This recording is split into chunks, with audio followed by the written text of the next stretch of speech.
जेमप्लेक्स पे 4 कहानी की एंथोलॉजी सीरीज रिलीज हुई है जिसका नाम है लिप्स डोंट लाई। वैसे तो ये सीरीज 25 अक्टूबर को रिलीज होने वाली थी, बट फिलहाल ट्रेंड ही चालू है गिवन डेट के पहले ही रिलीज करने का। पहली कहानी का नाम है राम तेरी गंगा मैली। तरुण को इरेक्टाइल डिस्फंक्शन की बीमारी है और वो इसी सिलसिले में डॉक्टर से जांच करवा रहा है। तरुण की बीवी है त्रिशा, पर उसके होते हुए भी उसका ऑफिस असिस्टेंट जेनेट के साथ अफेयर चालू है। तरुण को पता चलता है त्रिशा का भी अफेयर चालू है और वो डॉक्टर को ये बात बता देता है। डॉक्टर कहता है हमने सब दवाई सब इलाज जांच करके देख लिया, पर तुम्हारे इरेक्टाइल डिस्फंक्शन ठीक ही नहीं हो रहा है। तुम्हारी लाइफ में थ्रिल की कमी है और उसे पूरा करोगे तो तुम्हारी मर्दानगी वापस आ जाएगी। और वो उसे एक ट्रीटमेंट बताता है। क्या है वो ट्रीटमेंट? क्या ये ट्रीटमेंट डॉक्टर पे ही तो नहीं उलटने वाली है? आखिर तरुण कुछ कर ही नहीं सकता तो उसकी जेनेट के साथ अफेयर करने का रीजन क्या है? क्या तरुण का इरेक्टाइल डिस्फंक्शन ठीक हो पाएगा? जानने के लिए देखना पड़ेगा लिप्स डोंट लाई का फर्स्ट पार्ट। बढ़ते हैं दूसरी कहानी की तरफ। दूसरी कहानी का नाम है प्रेम रोग। निशा शेखर के घर पर पेइंग गेस्ट बनने आई है, पर शेखर को साफ सफाई से बहुत लगाव है और वो अपने सारे रूल्स निशा को समझा देता है। धीरे धीरे दोनों में नज़दीकियां बढ़ने लगती है, पर निशा डबल गेम खेलती है। वो किसी दूसरे मर्द को घर लेकर आती है और शेखर उसे देख लेता है। दूसरे दिन शेखर खाने में जहर मिलाता है और निशा को मार देता है। निशा के मरने के बाद शेखर किसी भी पीजी को नहीं रखता है, पर फिर भी रोमिल नाम का लड़का आता है जिसमें बिल्कुल शेखर जैसी खूबियां होती है और उसे भी खाना बनाना और साफ सफाई करने में बहुत शौक होता है। ऊपर से वो गे भी होता है। क्या शेखर को निशा से धोखा मिलने के बाद सेम जेंडर में ही प्यार मिल पाएगा या फिर रोमिल भी उसे धोखा देगा? जानने के लिए देखना पड़ेगा लिप्स डोंट लाई का सेकंड पार्ट। बढ़ते हैं तीसरी कहानी की तरफ जिसका नाम है सत्यम शिवम सुंदरम।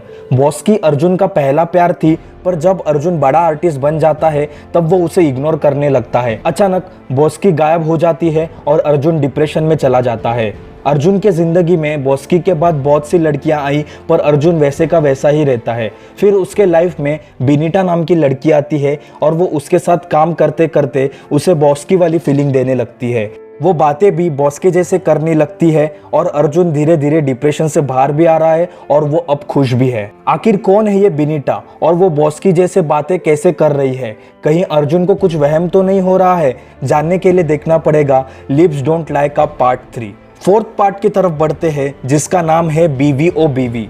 ये कहानी है करण और रानी की। करण के रोल में है तनुज विरवानी और रानी के रोल में है आहना कुमरा। बस इतना ही बताऊंगा मैं आपको इस पार्ट के बारे में, क्योंकि अगर मैं आपको और कुछ बताया तो आपका मजा किरकिरा हो जाएगा। चारों पार्ट में से मेरा सबसे फेवरेट पार्ट है फोर्थ पार्ट। मतलब क्या ही स्टोरी है और क्या ही एक्टिंग की है, ऑडियंस को एकदम बांध के रखती है। ये पूरी एंथोलॉजी इंसान के फिजिकल और साइकोलॉजिकल प्रॉब्लम्स पे बेस्ड है और इन प्रॉब्लम्स से बाकियों को क्या असर होता है इस पे बेस्ड है। डायरेक्शन और एग्जीक्यूशन टॉप नॉच लेवल का है। सिनेमेटोग्राफी तो बाप रे बाप खतरनाक ही है। जितने भी एक्टर्स और एक्ट्रेसेस है वो सब प्रोफेशनल है, इसलिए सबने एक्टिंग अच्छी की है। एक्ट्रेस के बारे में बताना चाहूंगा कि उनका जो ग्लैमर और बॉडी कर्व्स है वही देखकर आप पिघल जाओगे। अगर आप सिर्फ सेक्स सीन के लिए मूवी देखना चाहते हो तो ये मूवी बिल्कुल आपको निराश करेगी, पर मूवी के कहानी के साथ बने रहोगे तो आप जरा भी निराश नहीं होंगे।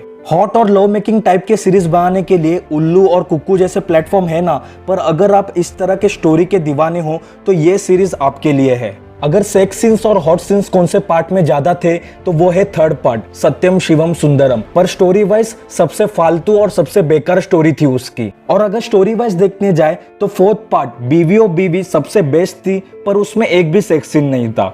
मेरे तरफ से ये मूवी मस्ट वॉच है और आपको ये जरूर देखना चाहिए। आपने आपका कीमती टाइम निकाल कर मेरा ये वीडियो देखा, उसके लिए धन्यवाद। मिलते हैं अगले वीडियो में, तब तक के लिए टेक केयर, बाय बाय।